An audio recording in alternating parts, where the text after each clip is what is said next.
வ.உ. சிதம்பரனார் என்கிற சுதந்திர போராட்ட வீரர் அடிமைப்பட்டு கிடந்த இந்த தேசத்தில் சுதந்திரமாக சுதேசி கப்பலை விட்ட கடல் தூத்துக்குடி கடல் என்பது இந்த மண்ணினுடைய மிகப்பெரிய பெருமை. நான் காஞ்சிபுரத்திலிருந்து வந்திருக்கிறேன், தம்பி கடலூரிலிருந்து வந்திருக்கிறார், அக்கா புதுக்கோட்டையிலிருந்து வந்திருக்கிறார், அவர் கோயம்புத்தூரிலிருந்து வந்திருக்கிறார்.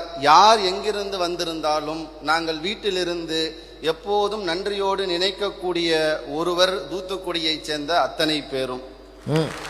ஏன்னு கேட்கணும், கேட்டுதான் கை தட்டணும். தமிழ் சொல்லுது, உப்பிட்டவரை உள்ளளவும் நினை அப்படின்னு சொல்லு.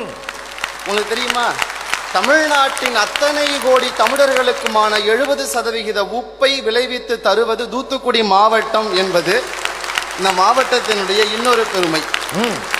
நான் இப்படி சொல்றேன், தமிழ்நாட்டை ஒரு வீடாக கற்பனை செய்தால் இந்த தமிழ்நாடு என்கிற வீட்டின் உப்பு ஜாடிதான் இந்த தூத்துக்குடி என்பது இந்த மண்ணினுடைய பெரிய பெருமை.